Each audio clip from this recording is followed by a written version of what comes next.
봅시다. 자, 우리 1번부터 얘들아 좀 봐볼게. 문제 좀 풀어봅시다. 자, 가 한번 읽어보자. 가작품은 어렵진 않은 것 같아요. 일단 1번 문제.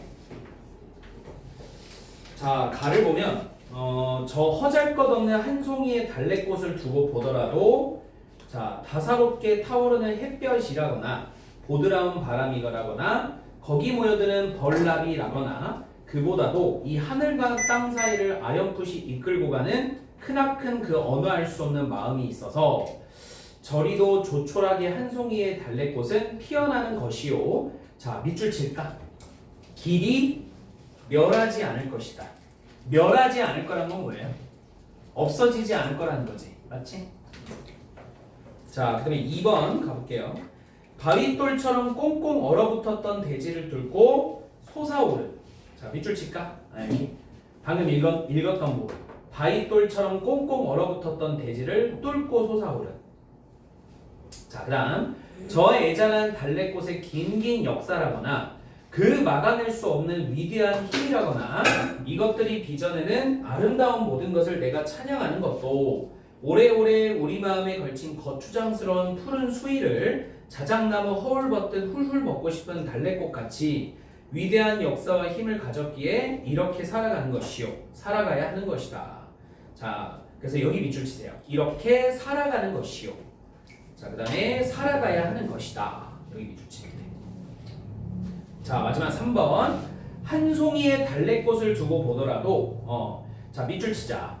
햇볕과 바람과 벌나비와 그리고 또 무한한 마음과 입맞추고 살아가듯 자, 너의 뜨거운 심장과 아름다운 모든 것이 샘처럼 온통 배어있는 그 눈망울과 그리고 항상 내가 꼭 쥘 수 있는 그 뜨거운 핏줄이 나뭇가지처럼 타고 오는 뱅어와 같이 예쁘디 예쁜 손과 네 고운 청춘이 나와 더불어 가야 할 저 환히 트인 길이 있어서 자, 밑줄 치자.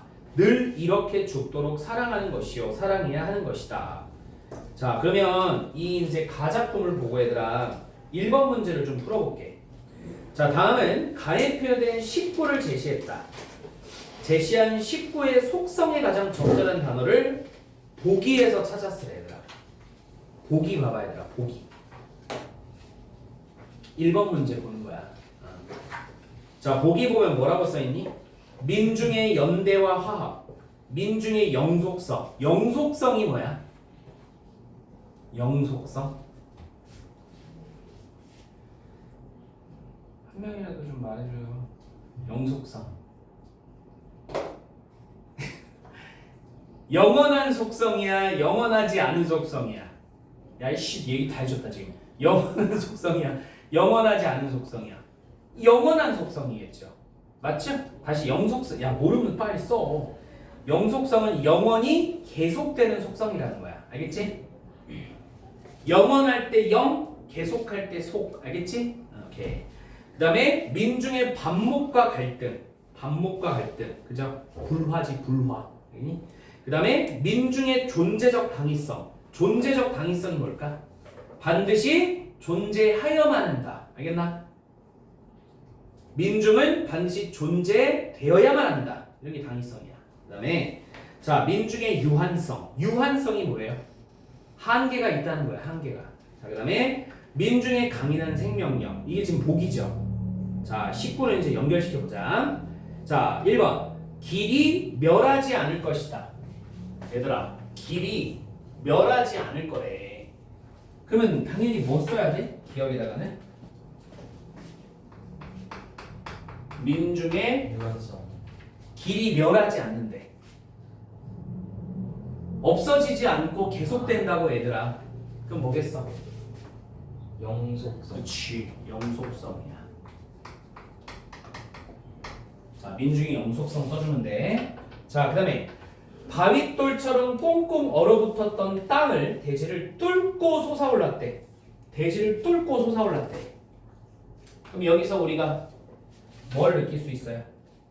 강인한 생명. 그치, 민중의 강인한 생명력이에요. 민중의 강인한 생명력입니다. 됐지? 자, 그 다음에 디귿 봐봐. 햇볕, 바람, 벌나비와 그리고 또 무한한 마음과 입 맞추고 살아간대. 입 맞추고 살아간대. 그럼 따로 살아가는 거야? 같이 살아가는 거야? 같이 살아가는 거죠? 오케이? 그러면 디귿에는 뭐 써야 될 것 같아요? 연대와 화합. 그렇지. 민중의 연대와 화합을 써야 돼요. 잠깐만. 민중의 연대와 화합. 민중의 연대와 화합.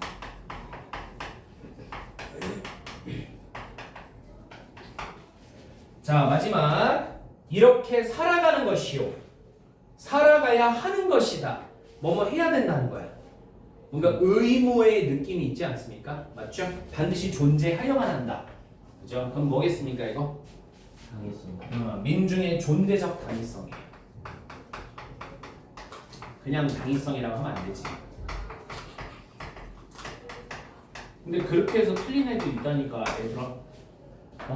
알고 틀려버리는 거야. 알고. 알겠지? 정확하게 여러분들 다 써야 돼. 정확하게. 자, 1번은 이렇게 알아두시면 되겠습니다. 자, 그 다음에 이제 2번 문제 좀 보자, 얘들아. 2번. 자, 2번 문제. 잠깐 봐봐. 자, 우리 문학할 때 음성 상징어라는 게 있죠. 음성 상징어 두 개가 뭐예요? 두 개? 뭐하고 뭐가 있어요?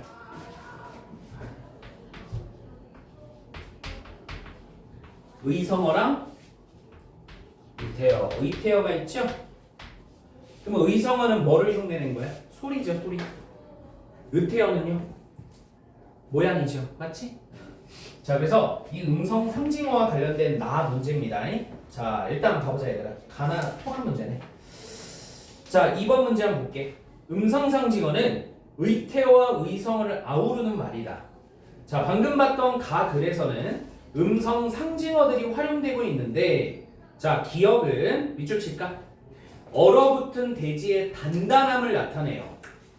대지를 뚫고 솟아오른 달래꽃에 강인함을 그만큼 부각하고 강조한다는 거야. 오케이? 그러니까 어차피 봐봐. 땅이 막 물렁물렁해. 그럼 여기를 뚫고 올라오는 거는 그렇게 별로 강인해 보이지 않잖아? 네. 근데 땅이 엄청 어때? 단단하단 말이야. 그럼 여기를 뚫고 올라왔다는 거는 그만큼 강인하다는 거 아니에요? 맞습니까? 네. 그러면 자, 우리 앞에 펴보세요. 앞에 펴서 가글에서 얘들아 2번 봐볼래?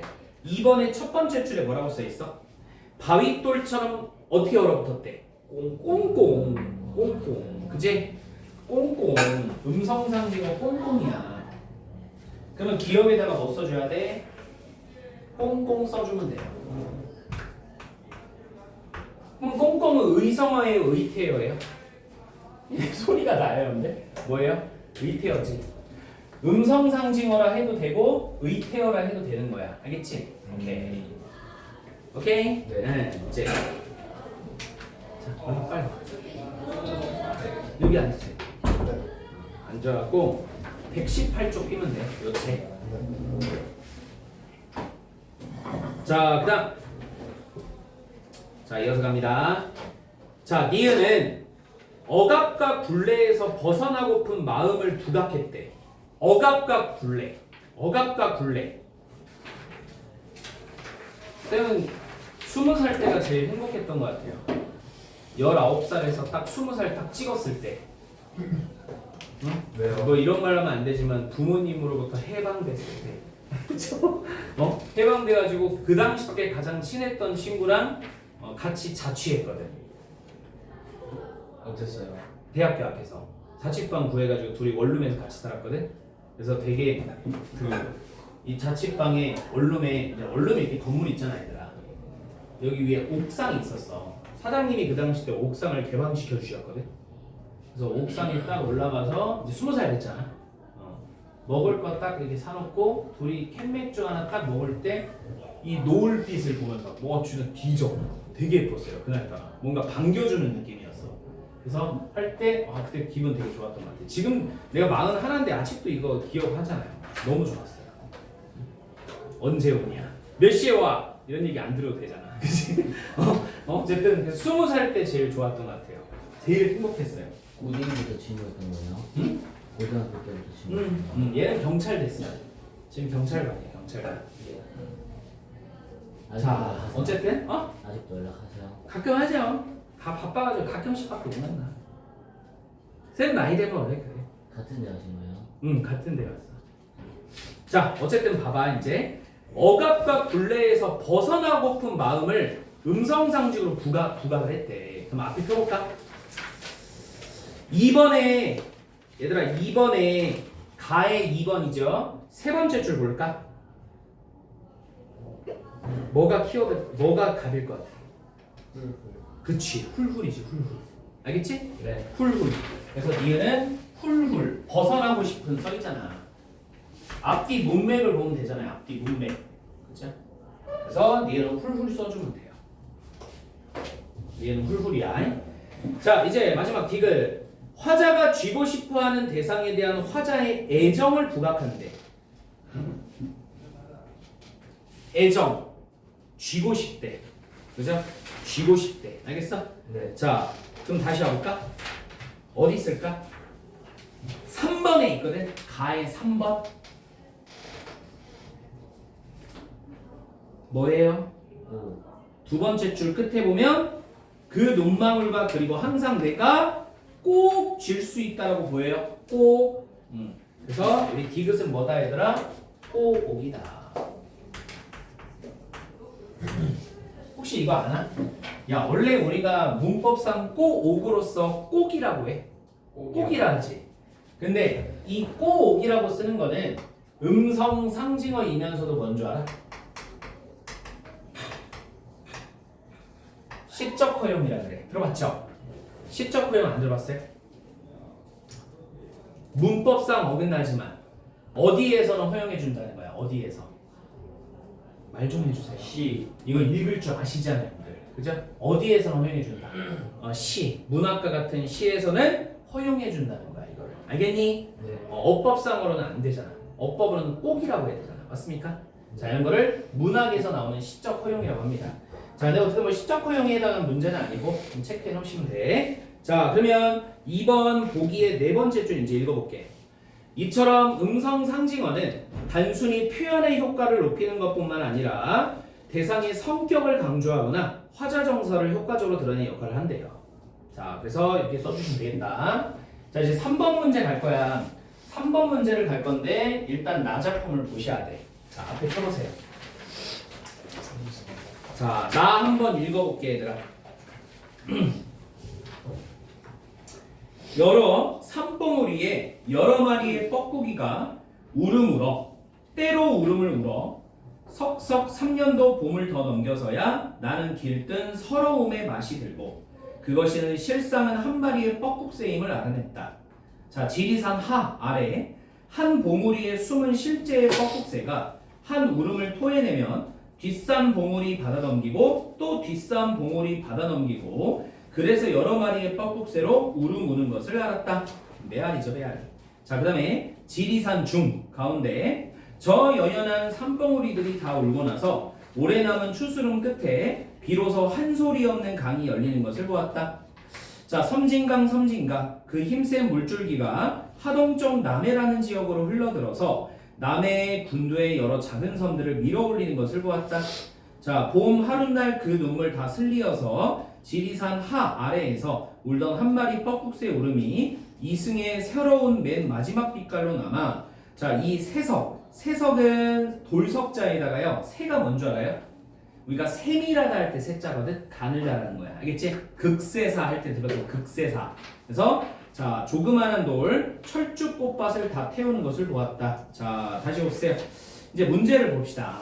자, 3번 문제는 무슨 문제래요?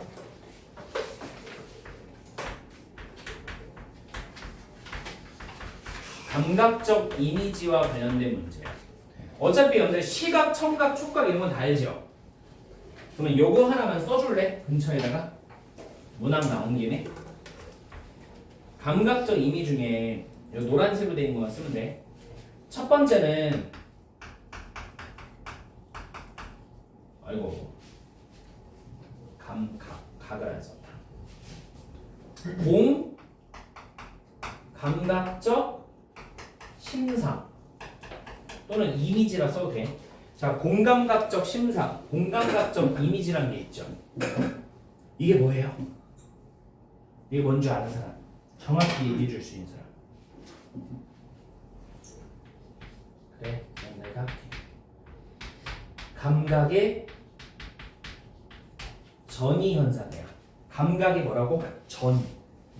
알겠지? 네. 시각의 무슨 화? 시각화. 시각의 또 시각화야. 시각의 청각화.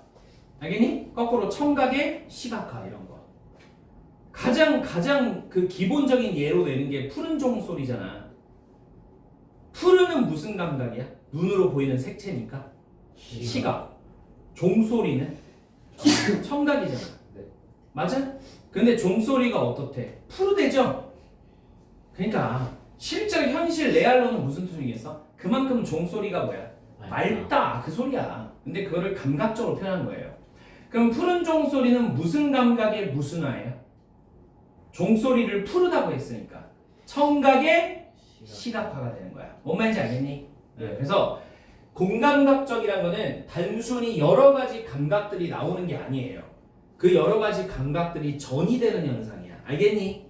자, 그리고 하나 더 있어요. 하나 더 있어. 자, 써봐. 두 번째는 뭐냐면 복합감각이라는 게 있어요. 복합감각. 복합감각. 그럼 복합감각은 뭘까?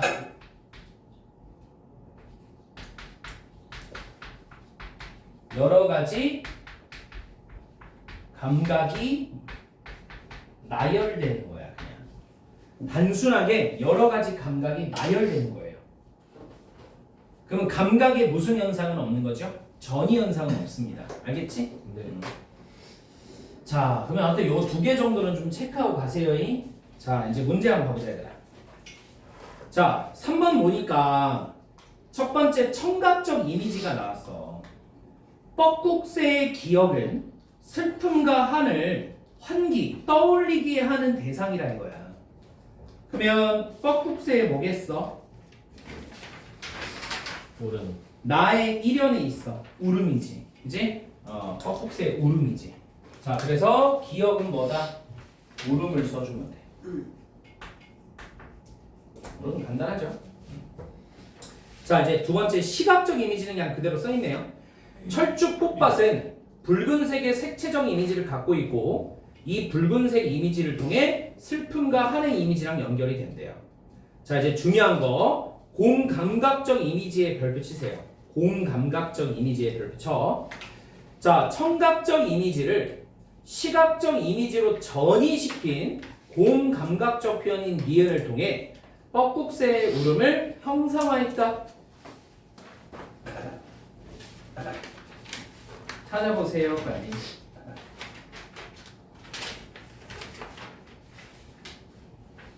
마지막 년에 있어요. 여러분들 마지막 년.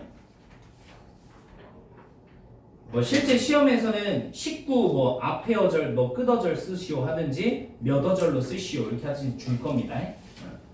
마지막 년에 뭘 것 같아, 얘들아? 마지막 빛깔. 응?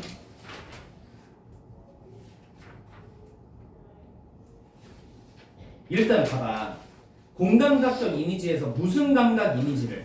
시각. 아니야 왜 앞에 거 안 읽어? 공감각적 이미지 봐봐. 거기 맨 앞에 뭐라고 써 있어요? 맨 첫 번째 문장 뭐라고 써 있냐고? 정확죠. 청각적 이미지를 이렇게 읽어야지. 왜 그 오른쪽 거부터 읽어? 그치? 봐봐. 청각적 이미지를 무슨 감각적 이미지로 전이시켰다고? 시각적 이미지로 전이시켰다 보여? 네. 맞아? 그럼 마지막 연에서 청각과 시각이 다 들어가 있는 문구를 찾아야 돼. 일단 청각이 어디서 보여? 뻐꾹새 울음. 뻐꾹새 울음 보이잖아. 맞아? 두 번째 시각이 어디서 보여? 얘들아 색채 나오면 거의 시각이야. 알겠어? 그러니까 무슨 깔 나와서 무슨 깔? 빛깔 보여요? 오케이. 그러면 어떻게 이제 쓰면 돼? 뻐꾹새 울음이 이승의 서러운 맨 마지막 빛깔로 남아. 여기까지 써줘야 돼. 알겠니? 자, 써주세요. 일단 우리 니은은 너무 기니까 그냥 어절로 쓰자. 첫 번째 뭐 써야 된다고? 뻑국새 우르미. 그리고 이제 물결 표시해 주시고 뻑국새 우르미. 이승의 서러운 맨 마지막 빛깔로 남아. 자, 빛깔로 남아. 이렇게 좀. 자, 요게 왜 공감각이에요, 여러분들? 뻑국새 울음은 청각이죠. 빛깔은 뭐야? 색깔이니까 시각이지. 맞아? 응. 그래서 뻑국새 울음이 빛깔로 여러분들 전이 됐잖아. 무슨 말인지 알겠지? 네, 그래서 공감각적 이미지가 나온 거야. 자, 그래서 이렇게 해주시면 되겠습니다. 그 다음에 비문학 가봅시다. 우리가 비문학. 자, 4번 문제 비문학 가보자. 요건 짧으니까 읽고 좀 풀자 얘들아. 길지 않으니까. 자, 주자는 책을 읽을 때 마음을 비우고 집중하되 자신의 견해를 세워 글을 대해서는 안 된다고 했다. 물로서 물을 보듯 글로서 글을 보는 방법으로 독서를 해야 된다는 것이다. 이와 관련해 이황은 독서를 할 때 성현의 말씀과 나의 의견과 소견이 다르다면 나의 힘씀이 정하지 못한 까닭이라고 했다. 결국 글은 이제 밑줄 쳐야 돼요. 성현의 도를 닦는 그릇이므로 세계의 참모습을 파악할 수 있도록 마음을 비우는 허심이라는 독서를 해야 된다는 거래요. 자, 그리고 이황은 독서를 통해 하늘의 객관적 이치를 살피기 위해서는 사사로움을 버리고 마음을 비워야 함을 강조했대요. 일단 1문단에서 언급된 학자 두 사람이 누구예요? 주자라고 하는 중국 학자랑 이황이라는 우리나라 학자가 나왔지. 맞아? 그리고 가장 중요한 문장은 네 번째 줄. 여러분들 밑줄 친 부분이야. 세계의 참모습을 파악할 수 있도록 마음을 비우는 허심의 독서를 해야 된다는 것이다. 알겠니? 네. 그래서 이황은 이러한 독서를 통해서 사사로움을 버리고 마음을 비워야 한다는 거죠. 자, 이제 이 문단 가보자. 그래서 조선 후기 실학자들 역시 자, 조선 후기 실학자들 밑줄 쳐봐야 돼. 조선 후기 실학자들 밑줄 쳐봐. 자, 그 다음 갑니다. 역시 독서의 선결 조건이 뭐야? 독서를 하기 전에 조건사항은 마음을 비우는 것이라고 강조했대. 자, 박지원의 동그라미 쳐요. 박지원의 동그라미. 자, 박지원이 조선 후기 실학자 중에 한 명입니다. 방과 창이 텅 비지 않고는 밝은 빛을 받을 수 없고 유리알이 비지 않으면 전기를 받을 수 없듯 이제 밑줄 쳐요.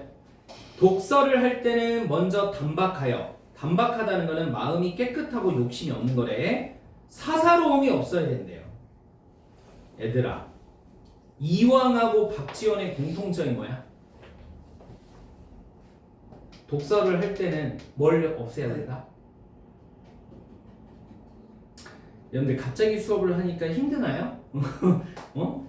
얘들아, 1문단 마지막 문장의 이황은 여러분들 얘기를 안 해주면 모르는 거로 내가 오해를 하잖아요. 그러니까 말이 길어져요, 여러분들. 알겠지? 좀 말 좀 대답 좀 해줘. 자, 이황은 독서를 통해서 사사로움을 버리라고 했잖아. 네. 그리고 이 문단의 박지원도 뭐라 그랬어? 사사로움이 없어야 된다고 세 번째 줄에 얘기하고 있잖아. 맞아? 네. 오케이, 체크하시라고. 그다음, 그는 평생토록 독서를 하여도 배움의 진보가 없는 것은 사사로운 마음이 독서를 방해하기 때문이라고 했다. 그지 않냐, 솔직히? 여기서 우리 현대로 해석을 하면 책을 읽다가도 핸드폰을 꺼내면 자연스럽게 뭘 하게 돼요? 유튜브 보게 되잖아요. 쇼츠 보고, 맞지? 네. 그지? 뭐 게임을 할 수도 있고 딴짓을 뭐 인터넷 가지고 내가 관심 있는 걸 검색해 볼 수도 있고, 맞지? 그런 순간 결국 독서에 집중이 안 되는 거야. 그러니까 우리 현대에 얘기했을 때 사사로움이 그런 겁니다. 자, 그럼 이제 마지막 3문단 가봅시다. 그래서 밑줄, 얘들아 첫 번째 줄 밑줄이야. 그래서 독서를 위해서는 사사로움을 버리고 마음을 비워야 한다고 강조한 점에서 누구하고 누구는 체크해야죠. 누구는 이황, 박지원은 같은 주장을 펼치고 있는 듯하다.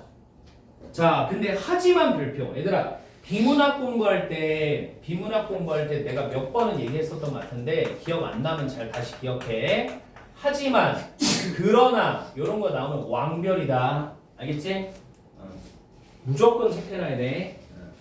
다시 이완과 박지원은 사사로운 마음을 버리라는 점에서는 공통점이야. 근데 이제 보자고. 하지만 지향하는 바는 다르대. 박지원을 비롯한 실학자들이 중요시한 허심이란 기존의 상식이나 관습을 없애기 위한 방법 방편으로 밑줄 쳐요. 왜곡된 세계의 허상에 갇히지 않기 위해 선입견을 제거하고 열린 마음을 지닌 거래요. 자, 다시 안 써도 돼요.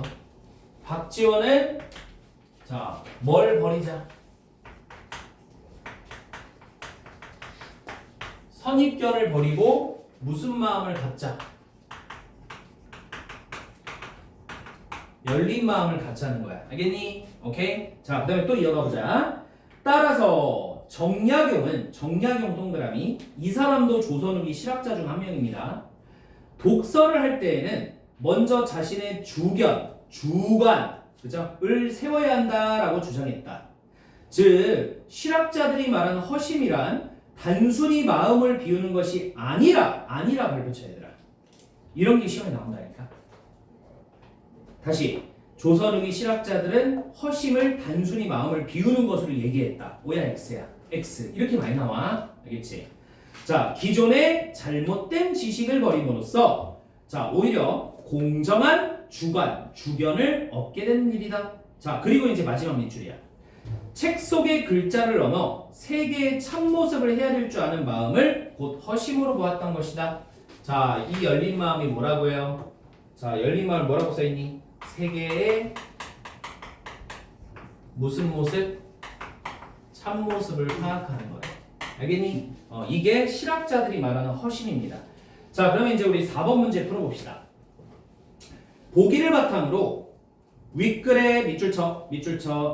실수 잘하는 애들 잘 체크해놔야 돼. 조선후기 누구들이? 실학자들이야. 실학자들 밑줄 쳐. 허심을 중요시한 이유를 추론해서 빈칸에 들어갈 말을 윗글에서 찾아 쓰시오래요.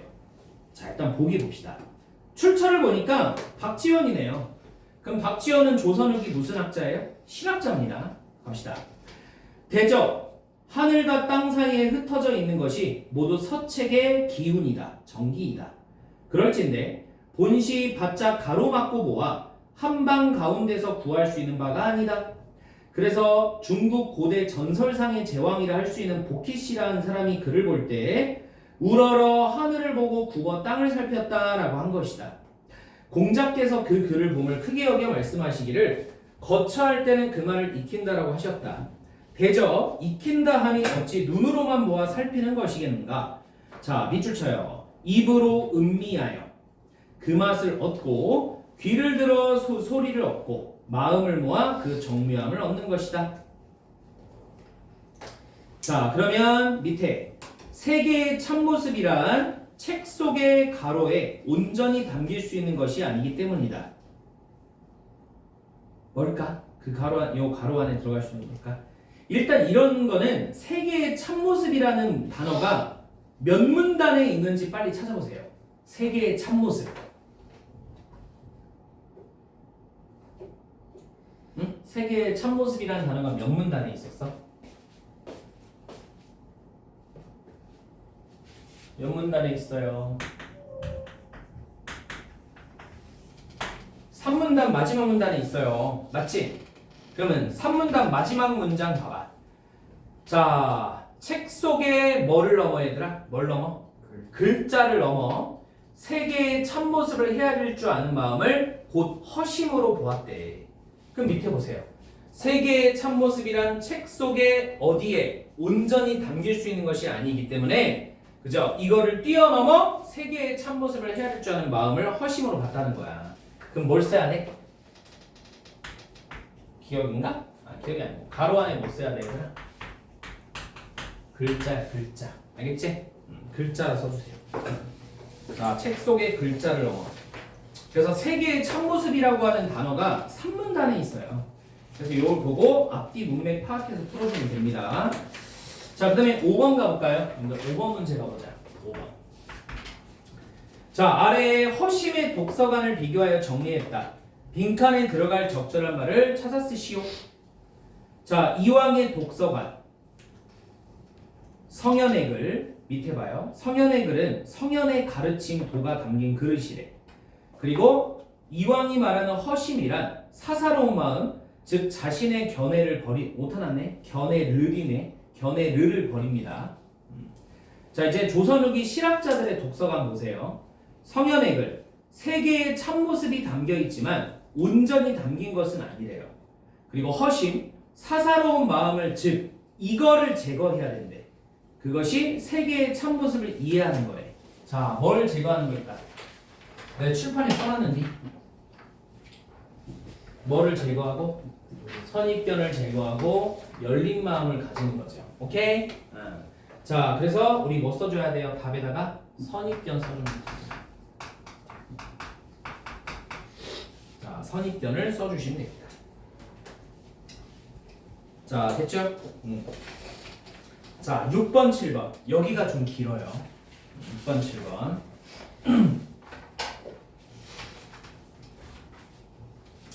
여러분들은 비문학 나왔을 때 지문부터 봐요? 문제부터 봐요?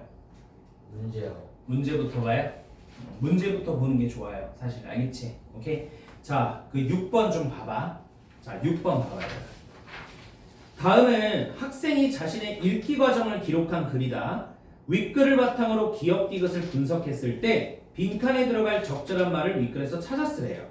자, 한번 일단 읽어보겠습니다. 빠르게.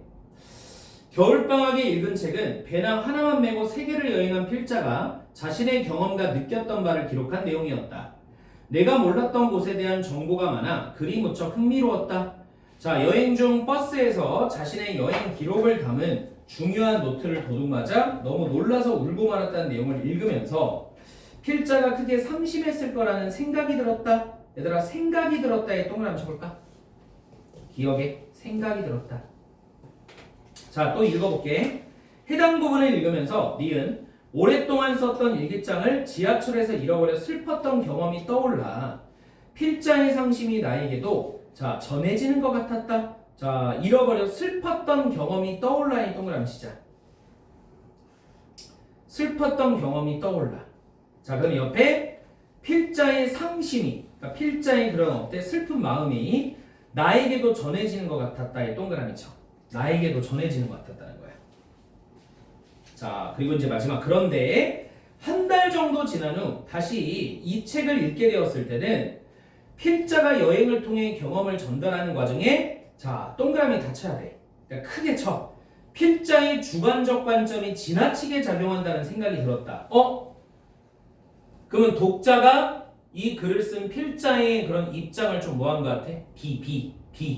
비판한 것 같아요. 맞지? 자, 예를 들면 여행 기록을 담은 노트가 없어진 것은 필자가 부주의해서 일어난 일일 수도 있는데 도둑 맞았다고 표현한 부분이 그런 경우였다. 자, 그러면 우리 왼쪽 글을 한번 가봅시다. 자, 왼쪽 120쪽 글 봐보세요. 자, 공감적 읽기는 채독의 한 양상으로 볼 수 있다. 일단 얘들아, 무슨 읽기가 나왔어? 공감적 읽기에 대한 내용이 나왔어. 이제 가보자. 채독이란 글의 표면적 의미만을 이해하는 것이 아니라 글의 근본적 의미를 깨달아 몸으로 느끼며 읽는 읽기이래. 이때 근본적 의미란 필자가 그 글을 통해서 전달하고자 하는 취지나 의도, 필자의 심정이나 바람, 글의 의 등을 아우르는 것으로 글의 표면적 의미를 뛰어넘는 본질적이고 깊은 의미를 말한대. 경전의 한 구절 한 구절을 묵상하고 곱씹어서 그 뜻을 깊이 이해하여 깨달음에 이르는 선비나 수도사들의 읽기가 바로 그런 채독의 전형이래. 공감적 읽기는 채독이 지향하는 본질적인 의미 중에서 사람의 마음에 더 주목하는 읽기로 필자 혹은 인물에 대한 인정과 존중을 바탕으로 그 마음을 깊이 이해하고 깊이 같이 느끼고 반응하는 읽기로 볼 수 있대요. 대면 소통보다 상대적으로 소통에 제약이 있는 가상 공간에서의 소통 비중이 커지는 상황에서 이러한 공감적 있기는 더욱 필요하다고 볼 수 있습니다. 자, 그러면 이제 밑에 이문단 보자 얘들아. 이문단 여기서 밑줄 칠 게 좀 많을 거야. 봐봐. 공감적 읽기를 위해서는 먼저 텍스트에 서술된 그대로의 뜻을 이해하는 사실적 읽기와 텍스트에 직접 서술되어 있지 않은 필자나 인물의 마음을 짐작하여 이해하는 추론적 읽기가 선행돼야 된대. 자, 첫 번째 무슨 읽기 나왔어? 사실적 읽기와 두 번째 뭐야? 추론적 읽기래. 맞나? 그러면 사실적 읽기는 뭐래요? 텍스트에 서술된 그대로의 뜻을 이해하는 거예요. 그러면 추론적 읽기는 뭐래요? 텍스트에 서술되어 있지 않지만 필자나 인물의 마음을 짐작하여 이해하는 거예요. 알겠죠? 자, 갑니다. 공감적 읽기는 복잡하고 총체적인 현상이지만 또 그 밑줄 쳐. 과정은 크게 이해하기와 감흥하기로 나눌 수 있대. 자, 봐봐. 자, 공감적 읽기의 과정은 무슨 과정이 있다고 얘들아? 이해하기와 감흥하기로 나눌 수 있대. 자, 더 가보자. 자, 먼저 이해하기 별표. 자, 이해하기에 딱 빨간색 같은 거로 별표를 딱 쳐놔. 그래야 나중에 다시 쳐다볼 때 한눈에 보이죠. 이해하기는 필자 혹은 인물이 어떤 생각을 하고 있고 어떤 심정에 처해 있는지 그 마음을 파악하는 거래. 두 번째, 그 다음에 감흥하기 별표. 여기 써있죠, 감흥하기는 그의 마음을 따라서 같이 느끼고 반응하는 거예요. 됐습니까? 그리고 공감적 읽기는 비판적 읽기와 함께 또 이루어지기도 한대요. 다시 또 무슨 읽기가 나왔다고 얘들아? 비판적 읽기라는 게 또 있대. 비판적 읽기라는 게 또 있대. 자, 그러면 비판적 읽기 별표. 비판적 읽기는 공감적 읽기와 같이 텍스트의 내용 파악을 넘어서 그에 대한 독자 나름의 의미 부여 행위가 작동하는 읽기로 텍스트의 내용 혹은 필자의 마음과 거리를 두고, 얘들아 밑줄 차례. 필자의 마음과 거리를 두고 의심하고 부정하여 거부하는 태도야. 알겠어? 필자한테 너무 공감하면 비판을 할 수가 없어. 알겠죠? 그러니까 필자의 마음에 대해서 좀 거리를 두고 객관적으로 저 사람의 글을 파악하고 부족한 점은 없는지, 잘못된 건 없는지 이렇게 비판한다는 거야. 자, 반면 별표. 얘들아, 반면 별표. 반면 공감적 읽기는 인정과 존중을 바탕으로 다가가서 긍정적으로 수용하는 태도로 의미를 부여하는 거예요. 자, 하나 물어봅시다. 하우스야. 공감적 읽기는 필자, 이 글을 쓴 사람. 그러니까 필자와 이 글을 읽는 독자야. 필자와 독자와의 거리가 가까울까 멀까? 공감적 읽기는 가깝죠. 심리적으로 가까운 거죠. 오케이? 너가 나한테 고민 상담을 했어. 그래서 쪽지를 써가지고 쌤 어떻게 할까 이렇게 했단 말이야. 그러면 내가 심리적으로 너랑 거리가 가까우면 너가 쓴 글에 대해서 공감적 읽기를 하지 않겠냐? 그러면 이제 자세하게 상담해주고 성심성의껏 할 거 아니에요. 맞아?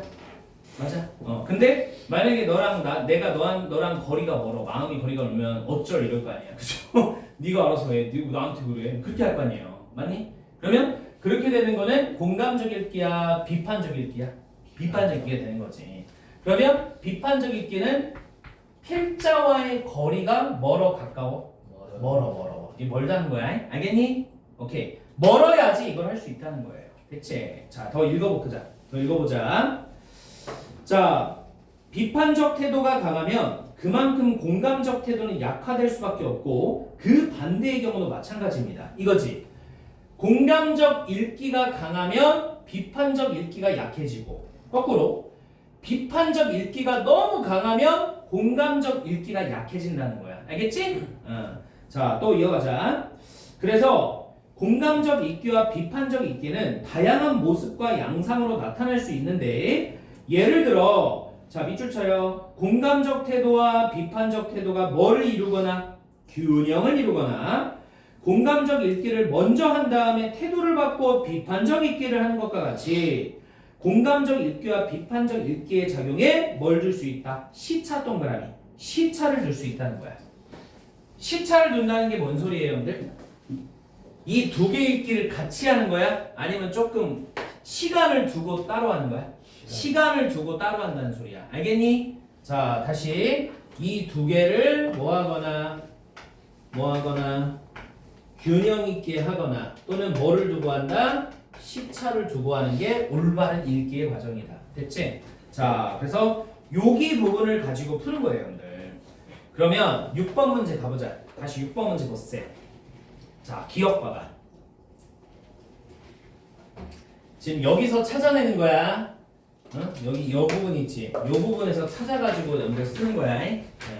자, 그러면 기억. 쌤이 다시 한번 기억 빠르게 읽어볼게. 6번 보기에 있는 기억. 여행 중 버스에서 자신의 여행 기록을 담은 중요한 노트를 도둑맞아 너무 놀라서 울고 말았다는 내용을 읽으면서 필자가 크게 상심했을 거라는 생각이 들었대. 그럼 밑에 봐봐. 자, 책을 쓴 필자의 경험을 바탕으로 그 필자의 마음을 파악하는 기억을 하고 있대, 얘들아. 기억. 뭐 써야 될까? 이해하기. 그치. 이해하기야. 잘 기억이 안 나면 여러분들이 체크해놓은 이해하기 쪽을 한번 읽어보면 되잖아요. 별표 쳐놨잖아. 맞지? 네. 필자 혹은 인물이 어떤 생각을 하고 있고 어떤 심정이 처해진지 그 마음을 파악하는 것이다. 써있잖아. 오케이. 이제 우리 니은 읽어볼게. 오랫동안 썼던 일기장을 지하철에서 잃어버려 슬펐던 나의 경험이 떠올라. 필자의 상심이 나에게도 마치 전해지는 것 같았대. 그럼 밑에 와봐. 화제에 대한 친밀성을 바탕으로 책을 쓴 필자의 마음을 같이 느낀대. 그럼 무슨 학이야? 감흥함이죠. 감흥함이죠. 같이 느낀다고 얘들아. 알겠니? 네. 자, 감흥함이야. 자, 그럼 칠판 잠깐 볼래? 그러면 요 기억과 니은은 비판, 이거 다 대답해줘. 헤이! 다 대답해줘. 기억과 니은은 비판적 읽기예요? 공감적 읽기예요? 요거 두 개네.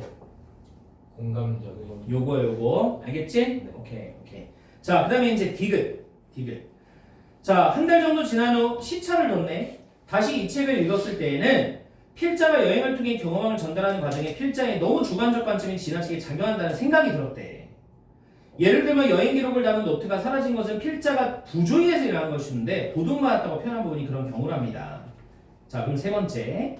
시차를 두고 같은 책을 읽으면서 이전과 태도를 바꾸어 디귿 읽기를 수행하고 있다. 자, 그럼 우리 디귿에 뭐 써야 돼요? 비판적. 됐습니까? 네. 자, 그래서 6번 끝났고요. 마지막 7번입니다. 7번 봅시다. 다음은 공감적 읽기와 비판적 읽기를 정리했다. 빈칸에 들어갈 적절한 말을 윗글에 찾아 쓰시오. 자, 공감적 읽기와 비판적 읽기래. 공통점. 텍스트의 내용 파악을 넘어서 그에 대한 독자 나름의 기억 행위가 작동하는 읽기래. 그치? 의미부여야. 의미부여가 어디 써 있을까, 얘들아? 응?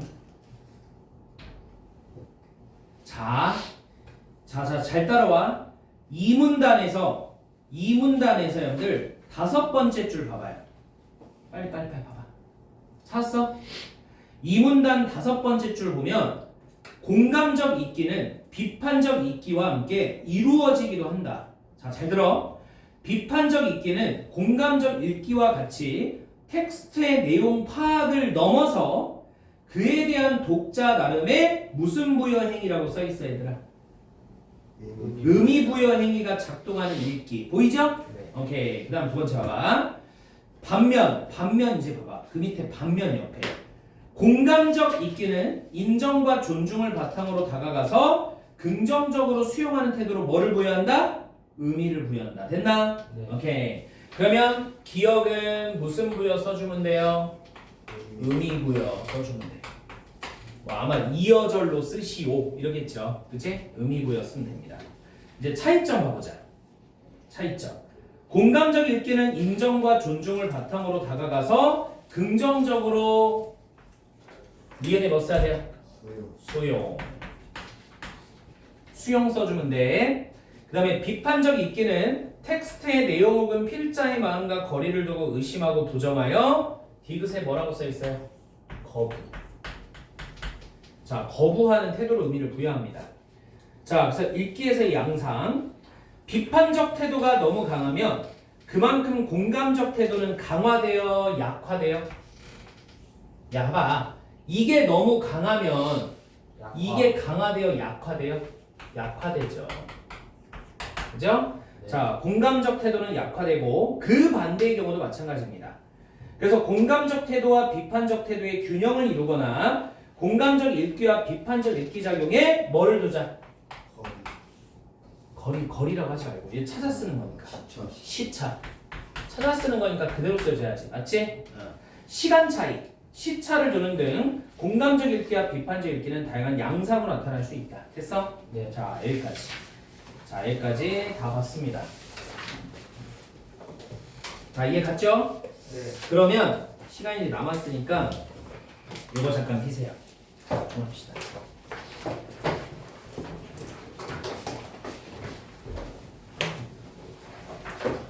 지우가 해.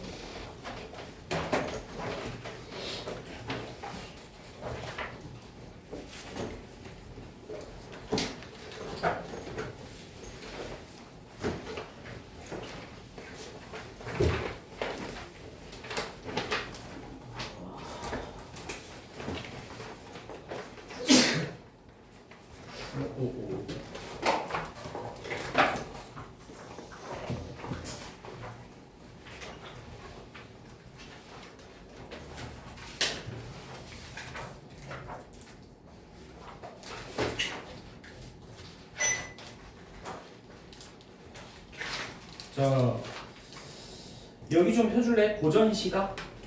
그 우리 비문학했던 거 넘기는 고전시가 있을 거야, 얘들아.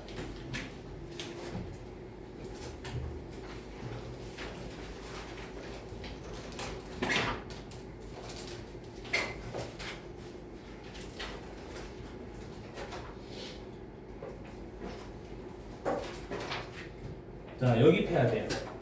해설 부분이 있잖아요. 네, 해설 부분 들어가 있는 거 펴야 돼. 자, 봅시다. 자, 문제는 숙제로 좀 내줄게, 얘들아. 알겠지? 개념 설명은 좀 하고 다음 시간에 문제 같이 좀 풉시다. 자, 갈래는 19채의 향가라고 써있거든. 향가가 우리나라 전통 노래죠. 자, 여기 동그라미 쳐볼까? 향가 동그라미 치고 신라에서 고려 때까지 유행했던 노래인데 향가는 4구체, 그 다음에 8구체, 그리고 가장 완성된 형태인 10구체가 있어요. 가장 완성된 형태인 10구체가 있습니다. 그 중에 이 작품은 19채 향가입니다. 19채 향가. 근데 안타깝게도 마지막 두 구가 소실됐대요. 워낙 옛날 노래다 보니까 그죠? 기록은 됐는데 어떻게 된 거야? 완성도가 낮은 거지. 누락됐다는 거야. 누락. 알겠지? 자, 그 다음에 성격 원망. 임을 원망할 거래. 원망. 그래서 슬퍼. 원망. 슬프단 말이야. 그리고 비유 주술은 우리가 이제 보면서 할 거고요. 자, 주제 하나 별표 쳐보세요. 주제. 약속을 저버린 임을 원망하는 마음이 나옵니다. 여기서 임은 시대적 배경을 우리가 적용하면 왕입니다. 왕. 왕이 자신을 불러준다고 해놓고 까먹어버려요. 그러면 당연히 화자 입장에서는 왕이 원망스럽지 않겠어요? 맞지? 그러니까 복직시켜준다고 했는데 복직을 안 해줬단 말이야. 그치? 그래서 그런 원망하는 마음이 나올 거야. 자, 1번. 1번의 별표. 1번. 자연물을 통해 화자의 처지와 심정을 비유적으로 표현했다. 그럼 현재 화자의 처지는 어때? 버림받은 처지. 심정은 어때요? 기뻐요? 슬퍼요? 슬프죠. 그리고 원망스럽지. 그거를 뭘 통해서 나타냈다고 얘들아? 자연물. 했나?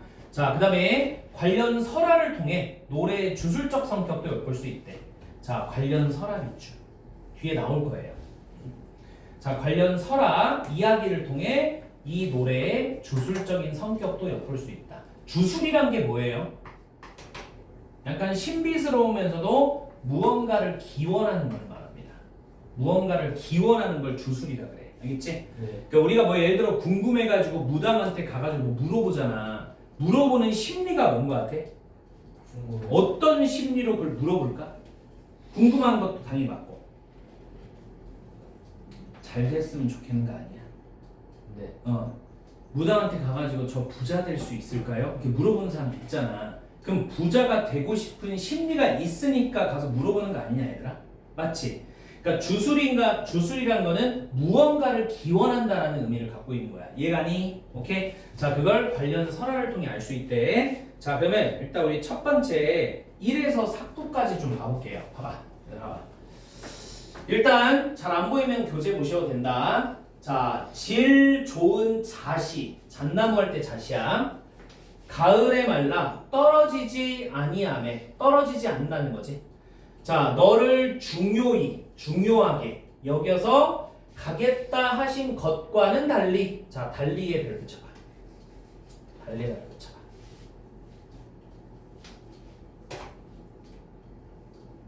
임의 말을 가져온 거야. 임의 말을 가져와서 표현한 거라고. 알겠지? 그러면 임께서 화자인 나를 중요하게 여기겠다고 얘기하셨어. 근데 그거와 달리 낫이, 얘들아, 낫빛 알지? 낫빛. 낫빛이 뭐야? 얼굴빛이지. 자, 얼굴빛이 변해버리신 겨울에요. 너는 왜 이렇게 애가 차갑냐? 너는 왜 이렇게 냉소적이야? 이렇게 얘기하는 거 뭐예요? 얼굴이 뭐하다는 거야? 차갑다는 거죠? 그만큼 뭐하는 거야? 얼굴이 차갑다는 건 뭔 뜻인 것 같아요? 낯빛이 차갑다는 거네? 낯빛이 춥다라는 거네? 이미 따뜻한 거야? 아니면 이미 차가운 거야? 그죠? 임의 마음이 차갑다는 소리잖아. 맞지? 보세요. 자, 낯빛이 변해버린 겨울에요. 자, 그러면 우리가 첫 번째부터 보겠습니다. 질 좋은 자식, 왕이 맹세한 잣나무래. 이게 뭔 소리냐면, 자, 여기 밑줄 쳐요. 약속에 대한 믿음의 증표래. 그리고 신뢰. 그리고 변하지 않는 불변의 마음이래. 그러면 왕이 이 시의 화자한테 맹세한 거야. 무슨 맹세를 한 거야? 이 잣나무 앞에서 맹세한 거야. 다시 너를 뭐 하겠다? 불러주겠다. 알겠지? 오케이? 다시 너 화자 너를 찾겠다. 이렇게 맹세한 거라고. 무슨 나무 앞에서 얘들아? 무슨 나무 앞에서? 잣나무 앞에서. 그럼 화자는 잣나무를 보면 뭘 떠올리게 되지? 임과 함께 했던 시절을 떠올리게 되는 거야. 알겠니? 오케이? 자, 그리고 가을에 말라 떨어지지 아니하매. 그죠? 자, 이건 넘어가도 되고. 너를 중요하게 여겨 가겠다 하신 것. 자, 바로 효성왕이라는 왕. 왕 이름 안 해도 돼. 신라의 이 왕이 화자에게 했던 약속이 너를 중요하게 여겨 반드시 너를 다시 뭐하겠다? 찾겠다. 부르겠다. 근데 그것과 달리 얼굴빛이 변해버린 겨울이래. 자, 여기 별 붙이세요. 낯이 변해버린 겨울이에요. 여기 별 붙이는 거. 왕의 마음이 식어 싸늘해진 상태를 계절적 분위기로 드러낸 거야.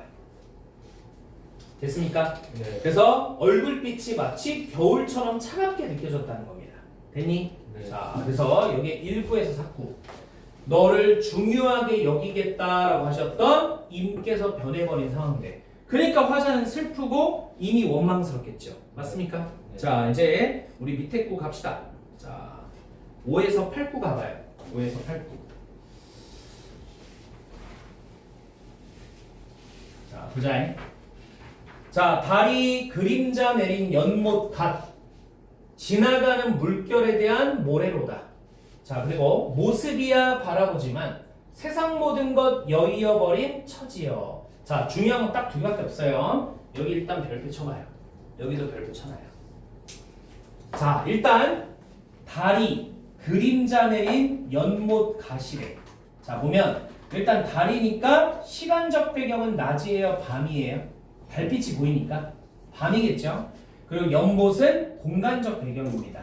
그래서 왕으로부터 버림받은 화자의 처지를 부각하는 시공간적 배경이래요. 그냥 넘어가도 돼요. 이거는. 자, 요거 중요합니다. 지나가는 물결에 대한 모래로다. 자, 이건 알아야 돼. 지나가는 물결은 자신을 중히 여기지 않은 왕을 비유한 거고, 모래는 버림받은 화자 자신을 비유한 거예요. 그래서 결국 등용되지 못하고 복직하지 못하고 고난과 시련에 차이는 화자의 처지를 비유한 거죠. 됐지? 자, 그래서 요거 동그라미 쳐놓으세요. 지나가는 물결. 그리고 모래로다. 모래.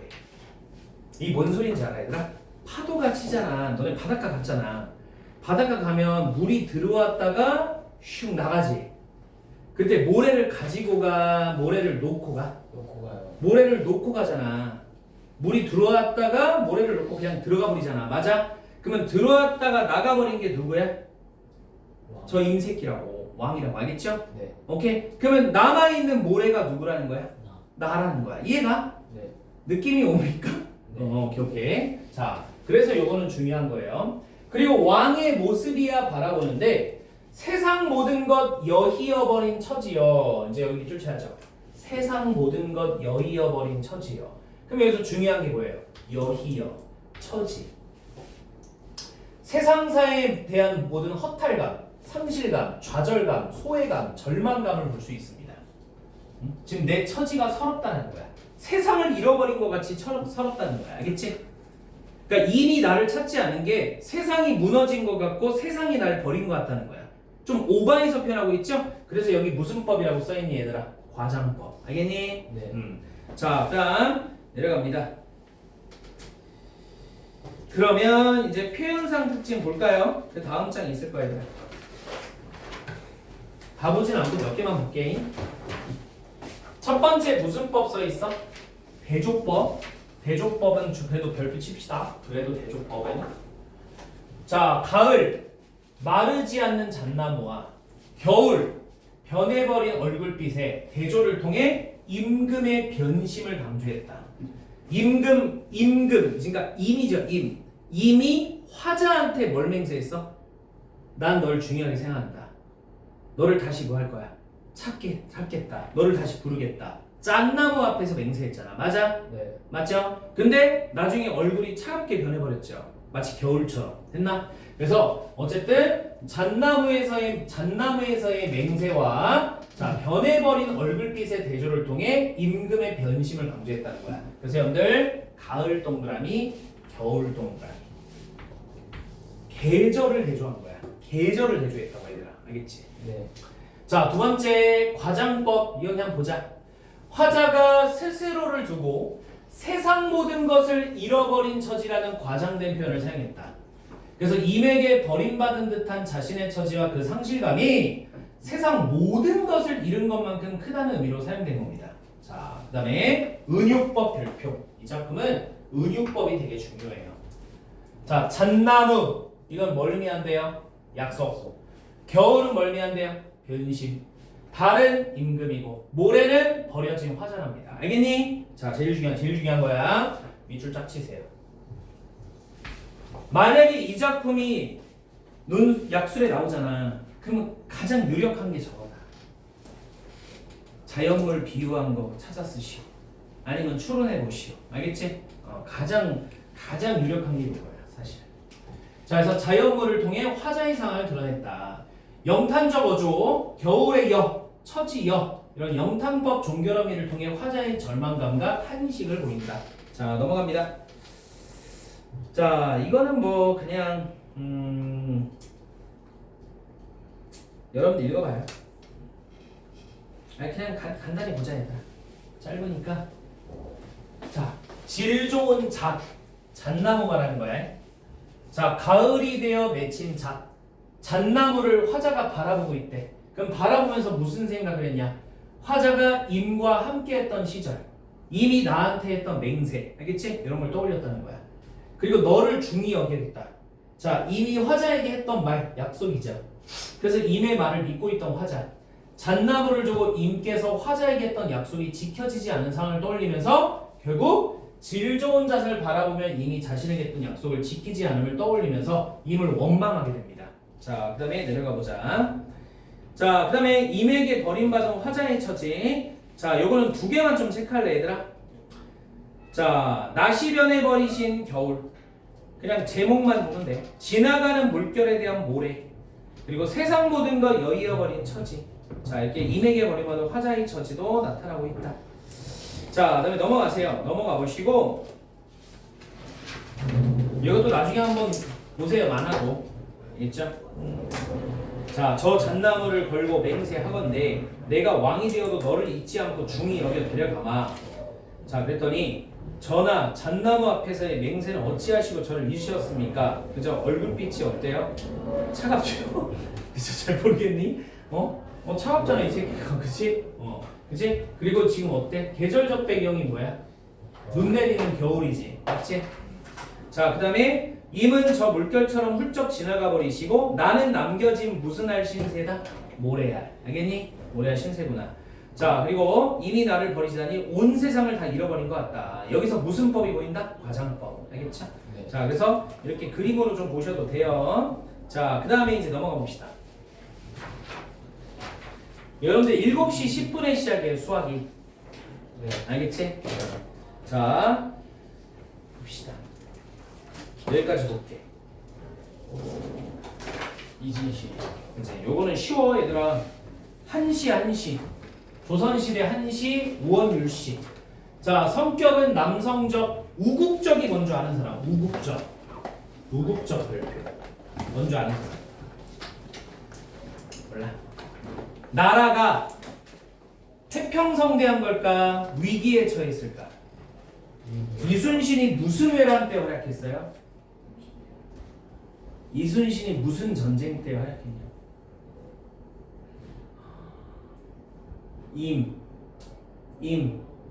임진왜란. 알겠죠?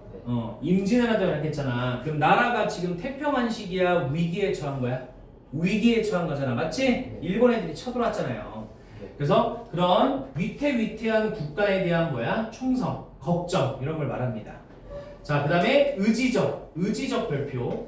뭘 하고자 하는 의지겠어? 이순신 장군이니까 나라를 지키고자 하는 의지겠죠. 일본으로부터. 맞지? 네. 자, 그래서 하루빨리 나라를 태평하게 만들고 다시 고향으로 돌아가고 싶은 마음을 이 시에서 표현했다는 거야. 됐지?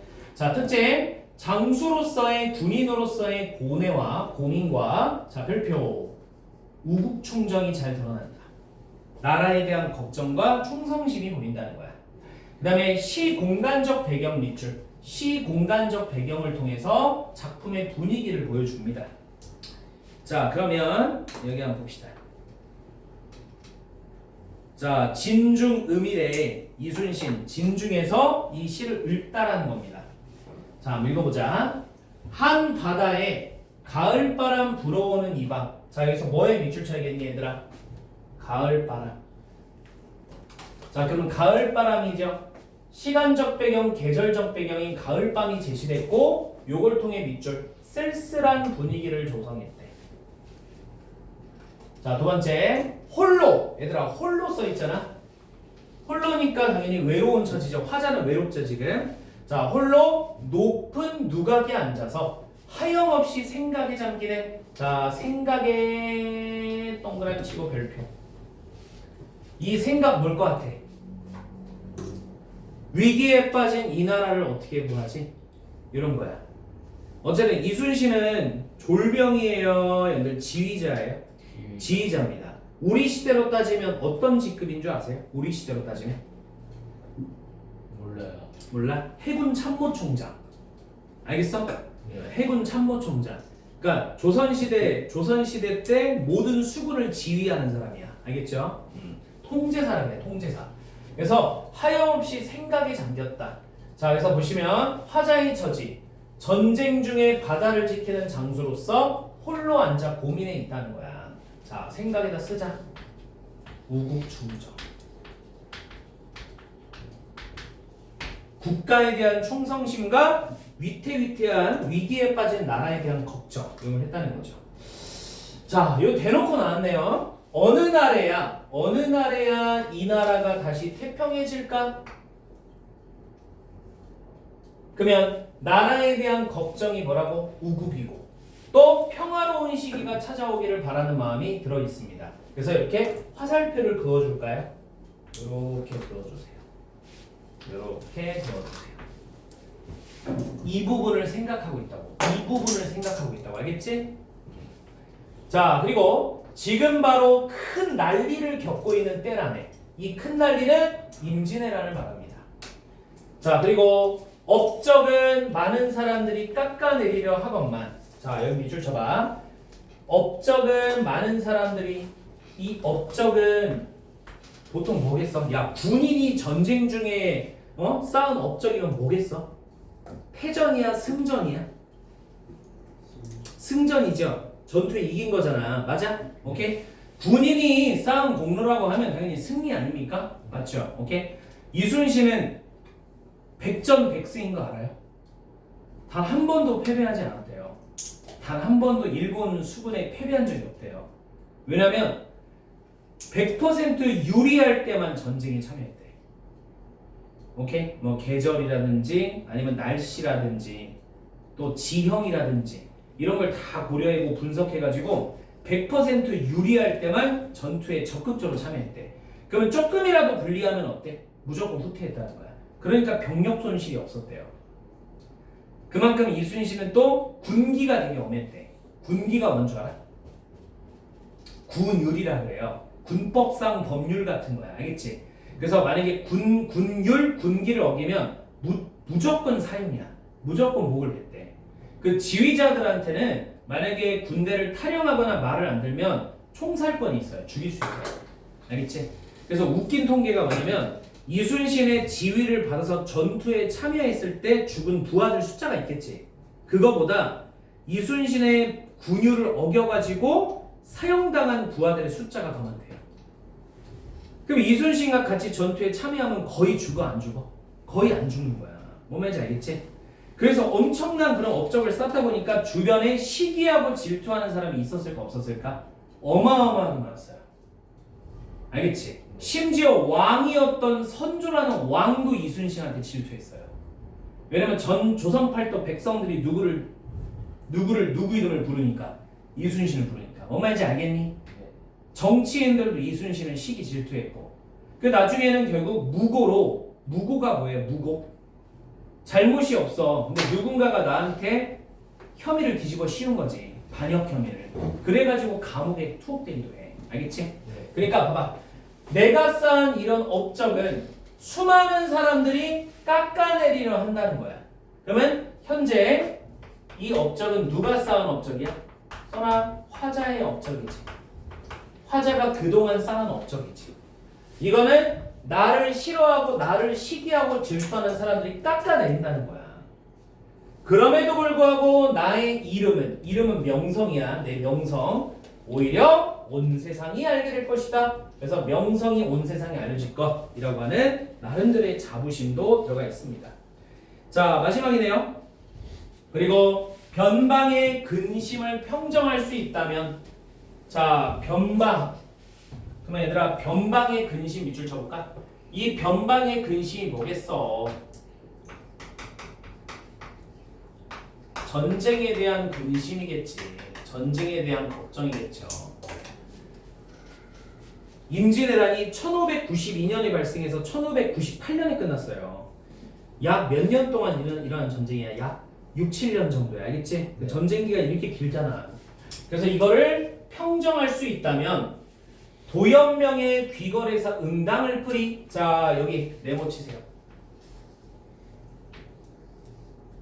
이거 뭐라 그래 얘들아? 다른 사람의 글이나 다른 사람의 시나 다른 사람의 말을 끌고 오는 걸 뭐라 그러지? 인용이라 그러죠. 알겠죠? 자, 도연명의 귀걸에서라는 걸 인용해서 이 시를 응당 읽겠다. 자, 봐봐. 자, 화자가 지향하는 삶을 알 수 있고 자연 전원과 더불어 살아가는 삶입니다. 그래서 선공후사라는 거는 변방의 근심을 편정한다. 이게 선공. 그리고 후사, 귀걸에서라고 하는 시를 읽겠다라는 거야. 그럼 여기서 중요한 거, 여기 별표. 자신의 일보다 다시 자신의 일이 뭐야? 나는 빨리 이 전쟁 끝나면 어디에 가고 싶어? 고향 땅에 내려가서 자연을 벗삼아서 살고 싶어. 쉬고 싶은 거야. 너무 힘들었으니까. 알겠지? 네. 근데 그거보다 일단 뭐가 더 우선이다? 국가의 일이 우선이다. 알겠지? 네. 그럼 국가의 일은 뭔데? 변방의 근심을 평정하는 거니까 전쟁을 끝내는 거죠. 알겠습니까? 네. 그치?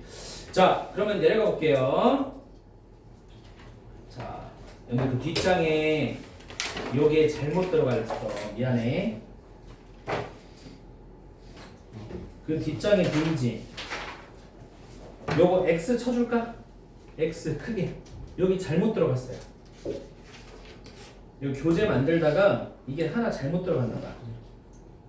X 크게 쳐주세요.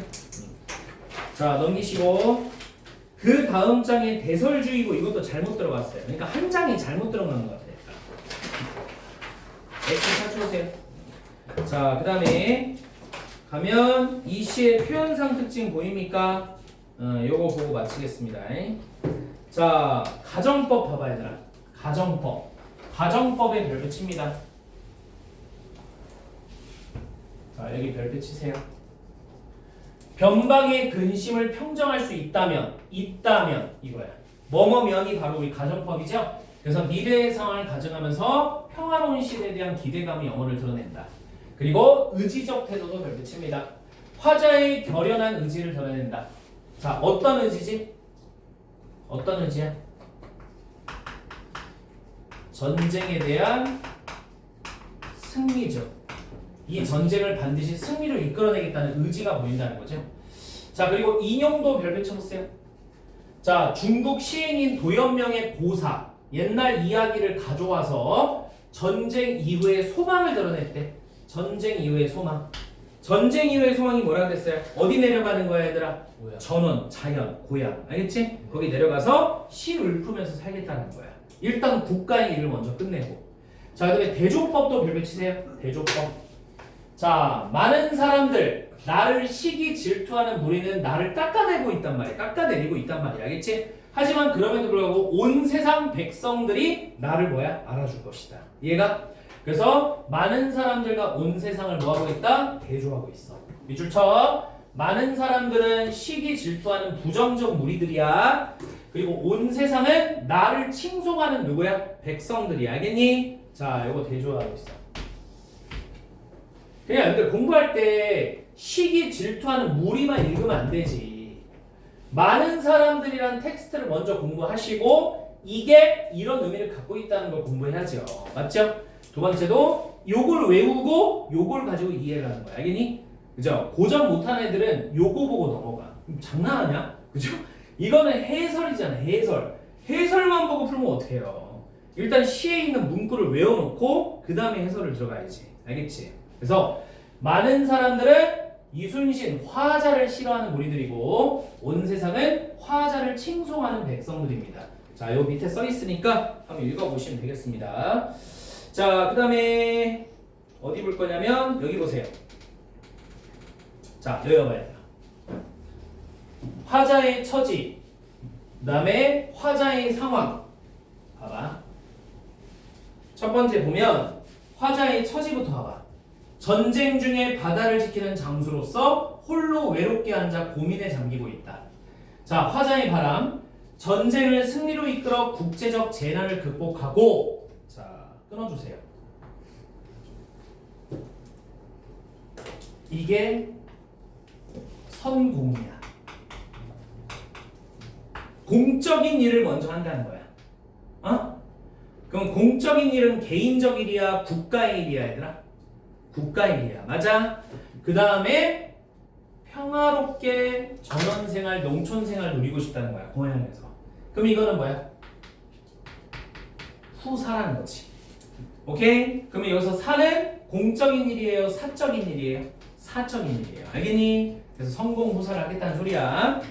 자, 그 다음에 여기 뭐 필요 없고요. 혹시라도 기승전결 모르는 사람은 좀 알고 계세요. 기승전결, 기승적이한데 기승전결이 뭔 뜻인지도 모르고 막 외우는 사람들이 있어서 자, 살짝 써놨습니다. 기는 시성을 일으키는 단계고 승은 시상을 이어받아 발전시키는 단계이며 전은 장면과 시상을 새롭게 전환하는, 그래서 전환해서 전자가 들어간 거야. 그리고 결은 결론 짓는 단계인 거야. 오케이? 그래서 진중음이 이렇게 기승전결로 돼 있다는 거야. 이렇게 기승전결로. 알겠니? 그래서 한번 읽어보면 되겠죠? 자, 그리고 역사적 배경에 대한 이해, 요거는 한번 읽어보셔도 되겠습니다. 자, 오케이. 여기까지. 자, 봐보세요. 자, 만화 보면 한바다에 가을바람 불어오는 이 밤 홀로 높은 누각에 앉아 하염없이 생각에 잠겼다. 이 큰 난리가 언제쯤 백성들이 다시 태평하게 웃을 수 있겠냐. 자, 조정의 소인배들은 내 공로를 시기하여 깎아내리려 하지만 온 세상 백성들은 나의 충심을 알아주는구나. 오타나는데 저 만세 저거. 자, 그 다음에 변방에 적을 모두 무찌르고 나면 선공, 미련 없이 고향으로 돌아가 전원 생활을 즐기리라. 이게 뭐라고요? 후사. 알겠니? 자, 이렇게 해서 우리가 두 작품 봤습니다. 저 여러분들 문제 좀 풀어오세요. 앞에 펴봐.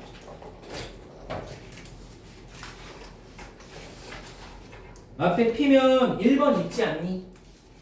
빨리 펴봐. 빨빨 움직여주세요. 자, 앞에 피면 1번부터 15번까지 있죠? 그거 풀어와요. 다음 주 우리 월요일에 수업 시작하면 요거부터 좀 풀고 시작할게. 풀어오시고, 자, 숙제는 요거 푸는 거랑 그 다음에 이거 7회 풀어오셔야 돼. 알겠지? 7회차 풀어오시면 되겠습니다. 자, 오케이, 끝. 고생했습니다.